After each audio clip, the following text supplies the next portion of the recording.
اچھا بچوں، یہ بتائیے کہ ہم سب کا مالک اللہ کہاں ہے؟ اللہ آسمانوں کے اوپر عرش پر مستوی ہے۔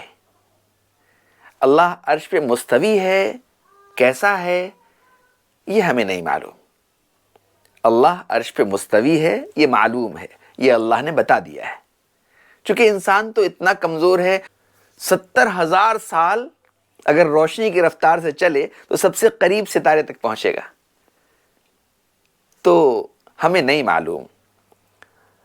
سائنس ہمیں یہ بتاتی ہے کہ کس طرح اس کام کو کرنا ہے۔ اچھی چیز ہے، سائنٹیفک مزاج ہونا چاہیے۔ اور اللہ کا مستوی ہونا معلوم ہے، اس کی کیفیت مجہول ہے۔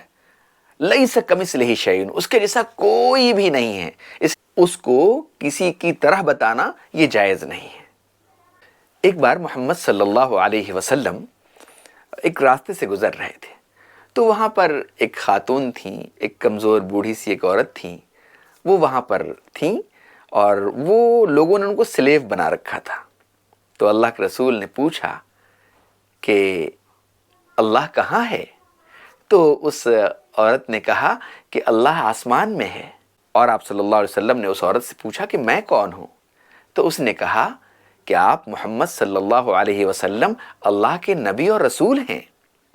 آپ صلی اللہ علیہ وسلم نے فرمایا کہ اس عورت کو آزاد کر دو، یہ مومنہ ہے۔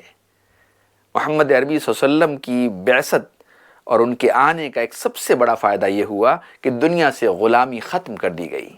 ہمیں بھی اپنے گھر میں رہنے والے لوگوں کا خیال رکھنا چاہیے، اپنے ماتحتوں کا خیال رکھنا چاہیے، اپنے یہاں کام کرنے والے لوگوں کا خیال رکھنا چاہیے، اپنے ماں باپ کا کہنا ماننا چاہیے، ان کی عزت کرنا چاہیے۔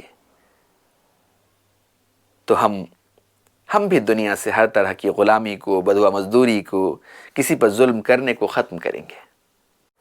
تو پیارے بچوں، یہ بات معلوم ہو گئی کہ پورا یونیورس، پوری کائنات اس ایک اندیکھے اللہ رب العزت نے بنائی ہے۔ جس طرح اللہ نے یہ سورج چاند بنائے ہیں، پورا یونیورس بنایا ہے، اسی طرح اللہ نے عرش بھی بنایا ہے، اور اسی پر اللہ بلند ہوا اور اسی پر اللہ مستوی ہے۔ یعنی اللہ تبارک تعالیٰ پوری کائنات کو اللہ نے ہمیں تھوڑی ڈھیل دی ہے، چھوٹ دی ہے تاکہ ہمیں آزمائے، ورنہ ہم روبوٹ ہو جاتے اگر ہر چیز میں ہمیں وہ روک دیتا تو اس لیے آپ نے فری ول کا صحیح استعمال کریں۔ تو آپ لوگوں کو معلوم ہو گیا کہ اللہ کہاں ہے؟ بالکل، اللہ عرش پر مستوی ہے۔ اللہ عرش پر ہے، عرش کے اوپر ہے۔ اور یہی عقیدہ اہل سنت والجماعت کا ہے، یہی عقیدہ صحابہ کا تھا، یہی عقیدہ تمام محدثین کا تھا۔ اللہ آپ لوگوں کو اچھی صحت، اچھی سمجھ، علم نافع، عمل صالح کی توفیق، آپ کو اپنے والدین کی آنکھوں کی ٹھنڈک بنائے۔